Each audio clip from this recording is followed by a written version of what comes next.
All right, welcome to SP Signals, the podcast for service providers. Luke, what's going on, man? I just saw you. I just saw you Yeah, we saw each other in the flesh for the first time last week. I know. Next. It was fun. I will say we were running in so many different directions. I think we literally like gave each other a high five or a knuckle bump twice, and then it was Yeah. like we were both on planes going the opposite way.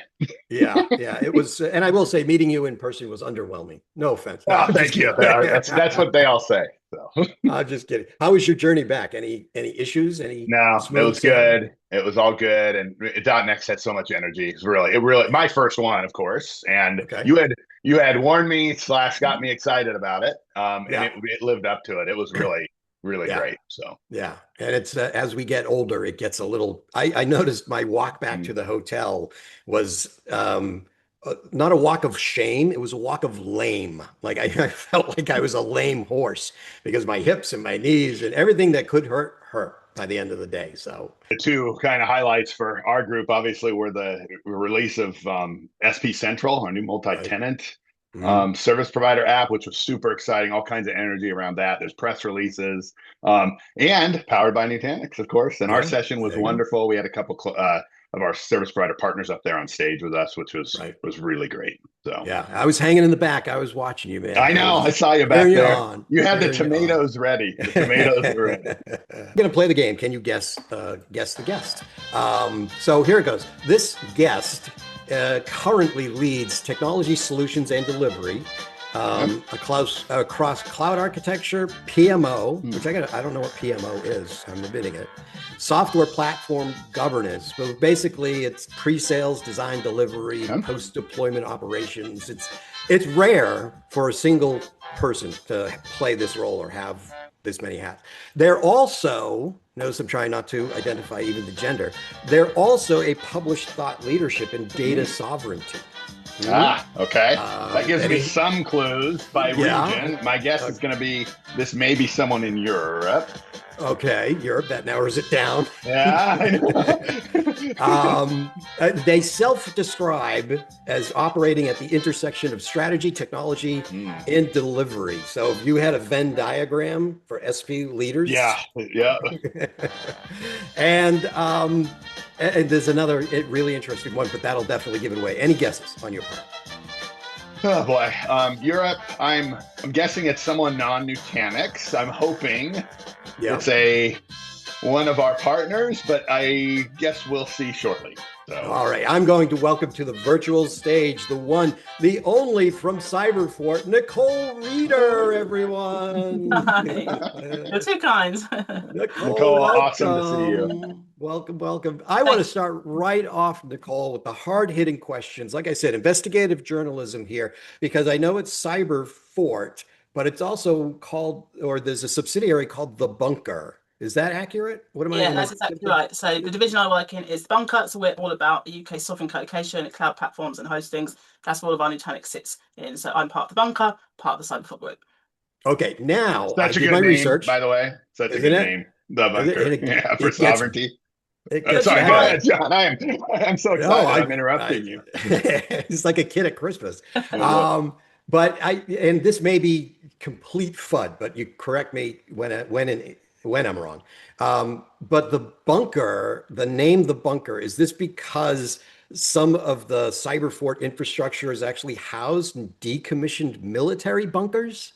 Yeah, so we're an ex-nuclear bunker, 100 foot underground. It was built for the Cold Whoa. War. We're in the old military facilities. So yeah, when it comes to physical security, particularly, we're very strong in that respect. Right down in South. Oh, Wow. It's Now awesome. that is a good story. Nicole, we've obviously worked together a little bit the last couple months. I didn't know that, and that is awesome. Yeah, if isn't you're that ever in that's the the UK, come over. We'd love to show. I'll show people around. Yeah, it's very That strong. takes out the whole data center tour. That takes it to a whole new level. Yeah, right, right. That's a knock. That's a network operations center for sure.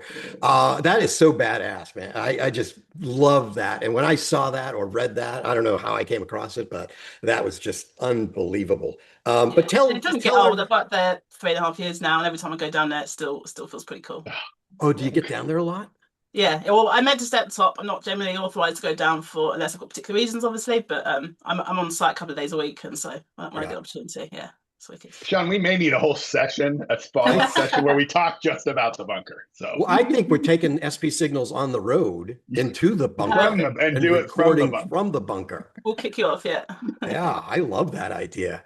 But Nicole, tell our listeners a little bit about Cyberfort, if you would. Yeah, And the definitely. bunker. So Cyberfort as a whole is an all-encompassing cybersecurity company. So we cover a range of security services from pen testing, SOC SIEM, all sorts of things. And then within the bunker specifically, we're a managed colocation and hosting provider for organizations, particularly with complex critical data. That really ties into our narrative about being an underground bunker. We're all about being ultra secure. So when customers trust us to store and protect their data in our fortress, it helps them reduce their risks, simplify compliance, and give their teams that kind of freedom to innovate with confidence and build their operations and grow. Let's talk about badges and specifically the Powered by Nutanix badge, because I know Cyberfort, is one of the first, basically the first service provider in Europe to earn Powered by Nutanix. They were the first, yeah. Right. And so what is Powered by Nutanix? What's the badge? Why is the badge important to Cyberfort? And then what does it signal to your customers about Cyberfort? David, so we've got the dedicated private cloud badge to start off with. We've got more that we're planning to kind of get out there, but it's really about validating that expertise. We spent a whole heap of time in training our staff, getting that understanding of how Nutanix works and everything. And we put a lot of investment into those capabilities and knowing that we're doing the right service designs and the solutions for our customers. It's not just about specific topics, but making sure it's the right fit for our customers every time. That's absolutely key to what we do, that it's not just a generic off-the-shelf piece. We're here to work with them, give them what they need to grow, and we want to pass on that expertise. So having this little badge that kind of goes, hey, we know what we're talking about, you can trust us. It's just really awesome to be able to show that off. Yeah, that's Luke, was that the inspiration for creating the program? It absolutely was. And, big thank you to Nicole, because like we said, first in Europe, one of our pioneer partners with this. And I know she's pushing me on, she said other badges. I'm sure most people can guess which the one she would like to have next, which is Sovereign Cloud. We're rolling that out in the next couple of weeks. So I've got a suspicion that Nicole will be also the first Sovereign Cloud badge, which is pretty exciting. Wow. Too. Wow, put money down on that. Can I get what's the odds the are betting good. website? FanDuel. Can I get a FanDuel line on that? What's the over under on that? But that kind of segues into something that else I was thinking about, Nicole, which was, Cyberfort, you guys really focus on a lot on finance, healthcare, and defense. I know you spell defense wrong over there in the UK, but I get it. I get it. And like you said, you're not just pushing boxes, or reselling it, but so I think you've already alluded to it. What are customers buying or expecting from a service provider in 2026, especially in such critical verticals like finance, healthcare, and defense? What are they actually buying? It's really about having that trusted partner. So for whatever reason, they can't have the full capacity themselves. It might be they don't have all the expertise, they've kind of tried and tested all the right technologies, or they don't have the facilities like our super secret underground bunker. And we've been out there, we've done a lot of technologies, we've been delivering managed services for a long time. So we know what best practice looks like, but we also know the practicality behind it. So no one has an endless budget. There's always compromises that need to be made with the designs and the solutions. So we can understand what are their unique challenges and be able to apply that to their solution and their platform so that it's great for them. So everything we've learned over our history, our long tenure for when it comes to build, the migration and the ongoing support, we can take that, listen to their roadmap, engage with them, really understand what's important to them, and then continue along the journey. So we don't just stop at the build, but we can support them in their improvements long term. So that's why when we've got this partnership with yourselves, we know what you've got coming along the line, and we can take that and kind of go to our customers and say, hey, actually, this looks like it's going to be a really good fit for you. And that whole kind of ecosystem of us working with you, having that relationship, and then being able to pass it on to service provider, that's what they're going to get from our customers massively. It's really important.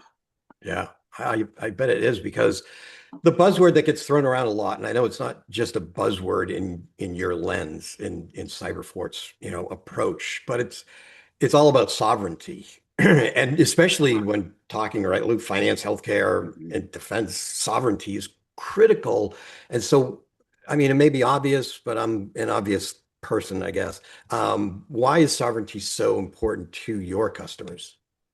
Yeah, it's generally around the regulations and the environments they're in. So we have different regulations here in the UK to you guys have, and particular data that we need to protect. Like you said, when it comes down to finance, health, and defence, those are the big three. Everyone needs their data protected, but they've got really strict stipulations on where they can't be processed or how the applications need to run. So it's not just a matter of we want this, but some of them, like, it has to happen regardless. So Right. having ultra secure data centers and having those sovereignty badges and proving that we're capable of really protecting their data and looking after it, yeah, it's absolutely needed.